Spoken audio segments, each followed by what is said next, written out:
Okay, fine. So today we are going to have a revision of Nazism and rise of Hitler. ठीक है बेटा?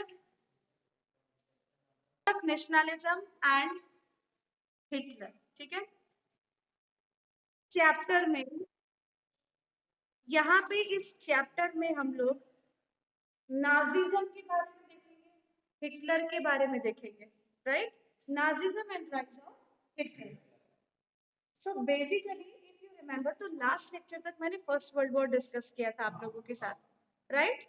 First world war हमने discuss किया था तो उसमें हमने देखा था Germany was defeated, right? At the end first world war जब एंड हुआ then Germany was defeated and Germany defeat हुआ उसके बाद it was having devastating effects on economy of Germany that we saw, right? That हमने देखा.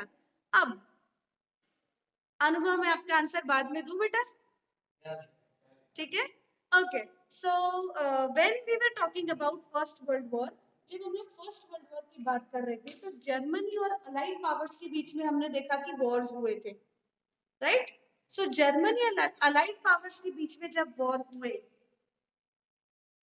और उसके बाद जब फर्स्ट वर्ल्ड वॉर जर्मनी हार गए, राइट, उसमें कहीं ना कहीं इकोनॉमी को बहुत सारा इफेक्ट पड़ा और वो इफेक्ट की वजह से जो लीडर्स हैं, जो मोनार्की सिस्टम चल रहा था वो भी एबॉलिश हो गया. And that was the time जहां पे rise of Hitler, that was the time जहां पे राइज ऑफ हिटलर, हिटलर एक ऐसी पोजीशन पे था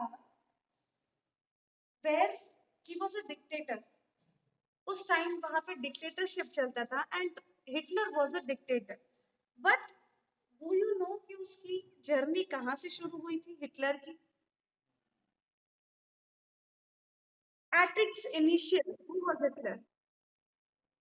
Yes, Rachit, raise hand.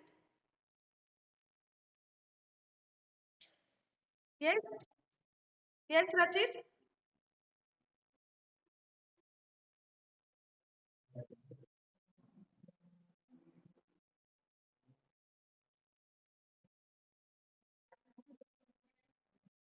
Yes. Truth. Hitler at its initial सबसे पहले वो सोल्जर था और बहुत ब्रेव सोल्जर था. ठीक है, वो अपने देश के लिए जान भी दे दे इतना उसमें कैलिबर था, इतना वो पोटेंशियली अपने देश को कंट्रीब्यूशन देता था. ठीक है, पहली बात तो हुई वो सोल्जर था. दूसरी बात वो एक ऐसा स्पीकर था, he was the one who was the most motivational speaker. आप संदीप महेश्वरी को जानते हो? He is also one of the best motivational speakers, right? Hitler ऐसा मोटिवेशनल स्पीकर था कि अगर 100 जन को वो स्पीच सुना रहा है ना, उसमें से 95 तो उसके डिफेंड में ही होंगे, उसके फेवर में ही होंगे. 5 होंगे जो उससे मोटिवेट नहीं हुए होंगे, बाकी 95 जो पब्लिक होगी ना वो कंप्लीटली हिटलर से एग्री करती है. हिटलर बोले वैसा सही. वो इतना मोटिवेट करता था, मतलब उसकी स्पीच में इतना इन्फ्लुएंस था कि लोग आराम से उसकी तरफ खींचे चले जाते थे, राइट? और उसकी यही क्वालिटी ने उसको एट लास्ट लीडर बनाया. उसकी यही quality that he was one of the best motivational speakers, वही क्वालिटी ने उसको लीडर बनाया. और जब वो लीडर बन गया उसके पास ही प्लस पॉइंट था कि वो जो लोगों को बोलेगा लोग मान लेंगे क्योंकि उसकी स्पीच ऐसी होती थी, right? This Weimar Republic, back to it. So when we are talking about Weimar Republic, so Weimar Republic की जब हम बात करते हैं तो Weimar Republic उसका नाम ऐसा क्यों है? क्यों? Because ये Weimar नाम की एक जगह है जहाँ पे एक मीटिंग हुई थी जहाँ पे कुछ डिसीजंस लिए गए थे, इसीलिए इस ट्रीटी का नाम वेमर रिपब्लिक रखा गया. If anybody wants to that Weimar Republic इसीलिए नाम रखा गया just because it was a place named Weimar where this treaty was held. That Weimar Republic was a place where an assembly was held to give one important decision to give one important document which is known as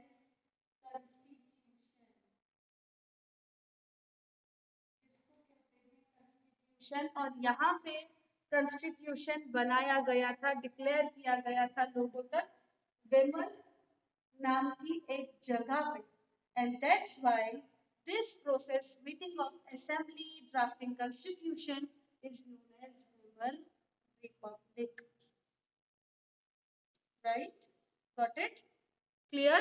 Clear for all? This Weimar Republic के बारे में clear idea हो गया, तो हम उसके बारे में 4 चीजें और देखेंगे regarding Weimar Republic. Social. What was the social terms at that time? What was the structure? What were the defects? And what is Article 48 related to Weimar Republic? ठीक है? तो जब हम यहाँ पे social की बात कर रहे हैं, तो ये Riksdag नाम की एक जगह पे आपको आइडिया होगा, याद होगा अगर तो हमने हमारे लेक्चर में देखा था Riksdag. नियति, what is Riksdag? Riksdag is a parliament. क्या वेमर रिपब्लिक वाज हेल्ड, उसकी वजह से क्या क्या चीजें चेंज हुई. So very first thing we change in structure. Very first thing what changed in structure was UAF, Universal Adult Franchise. UAF. UAF. But I'm telling you UAF.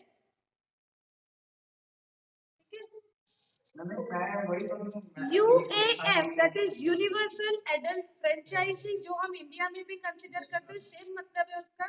That UAF is a power where adult can vote, where there is equality with women's as well. Women भी वहां पे equality से vote दे सकती है. There is no discrimination for vote system. That nothing matters at all. Yes, there is equality for vote. Right to vote, आप इसको दूसरा नाम दे सकते हो. So because of this एक UAF स्ट्रक्चर फॉर्म हो गया था जहां पे everyone was getting equality to vote. Right to vote सबको इस चीज के बाद, कॉन्स्टिट्यूशन आने के बाद मिल गया था. ठीक है. और यूएएफ के साथ साथ यहाँ पे फेडरल स्ट्रक्चर आ गया. यहाँ पे फेडरल गवर्नमेंट का स्ट्रक्चर आ गया था, वेयर आफ्टर कॉन्स्टिट्यूशन, जब आपको पता है कॉन्स्टिट्यूशन आ जाता है तो it is a time where there is a process of designing government. So here federal structure of government was design, जहां पे what is the meaning of federal. Federalism एक ऐसी टाइप ऑफ गवर्नमेंट होती है where powers are shared equal, where equal powers are given to different, जैसे state है, central है, union है, जहां पे उनके पास इक्वल पावर्स होते हैं गवर्नमेंट के पास, उसको बोलते हैं federal structure. That means there is no high और low authority among the governmental structure. Right, उसको बोलते हैं फेडरल गवर्नमेंट.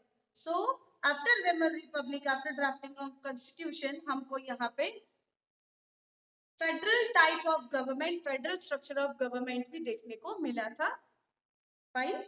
नेक्स्ट, उसके defects. That means it was a proportional. उसके डिफेक्ट्स का मतलब क्या होता है कि उसके कुछ ऐसे साइड इफेक्ट्स जो कि फेवरेबल नहीं भी थे. राइट, उसको बोलते हैं डिफेक्ट्स.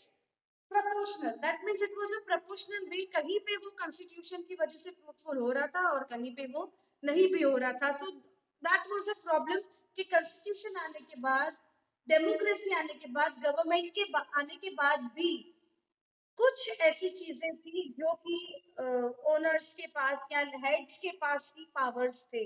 सबके पास इक्वल पावर्स नहीं डिस्ट्रीब्यूट हो पाए थे. क्लियर? Noted down? परफेक्ट. आप लोगों ने भी बेटा नोट कर लिया तो कर लो please. was the reason? Because of having proportional and majority part of population with defected part of Weimar Republic, coalitions and one party rule was the defect which was observed during Nazism. Right, which was observed during Nazism. ये important term for this chapter, Article 48. ये आपका question भी हो सकता है. और ये effects देके आपको बता सकते कि ये किस में इंक्लूडेड थे। ठीक है, सबसे पहले हम यहाँ पे देखते हैं when we talk about article 48। Article 48 में एक बहुत ही इंपॉर्टेंट टर्मिनोलॉजी आप पढ़ते हो, वो होता है decree. That is decree. Decree means a power or a law given by any governmental body. That means if any government decides any law, any rule, any power, उसको मॉडर्न वर्ड में बोलते हैं डिक्री। ठीक है, so don't get confuse with the word decree. Decree का मतलब और कुछ नहीं है, गवर्नमेंट के रूल्स, लॉ और पावर्स जो गवर्नमेंटल बॉडी बनाती है और हमको देती है, that is known as decree.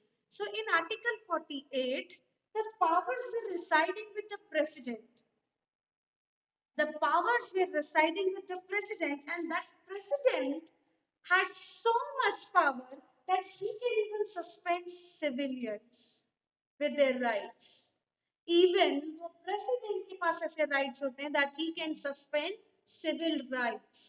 Civil rights means ऐसे rights जो एक आम आदमी के पास होते हैं, मतलब आपके मेरे जैसे लोगों के पास वो हक होते हैं, उसको बोलते हैं सिविल राइट्स। उसको सस्पेंड करने का पावर प्रेसिडेंट के हाथ में होना, वो इंक्लूडेड था आर्टिकल 48 में। और जिसका टर्म रिलेट करता है डिक्री, कि प्रेसिडेंट के पास ऐसे पावर्स है कि वो कोई भी डिक्री दे के सिविल राइट्स को सस्पेंड कर सकता है। This is what is included in article 48। Article 48 आया समझ? क्लियर हो गई बात? That's all for today. Article 48 को थोड़ा ज्यादा क्लियर लेना, थोड़ा ज्यादा समझना। हालांकि वेबर रिपब्लिक भी एक इंपॉर्टेंट टॉपिक तो है ही, बट आर्टिकल 48 उसके अंदर एक इंपॉर्टेंट रोल प्ले करता है, where powers are given by president तो he can give any kind of suspension to civil rights. कोई भी राइट्स को वो सस्पेंड कर सकता है। इमरजेंसी में ये रूल्स, ये पावर्स बहुत ज्यादा इफेक्ट करते हैं कि प्रेसिडेंट इन एन इमरजेंसी वो रूल्स को डिफेक्ट कर देता है, सिविल राइट्स को डिफेक्ट कर देता है, एंड इसको हम रिजल्ट में लाते हैं। उस वजह से जो रिजल्ट में आता है उसको बोलते हैं decree. Decree, not degree, decree.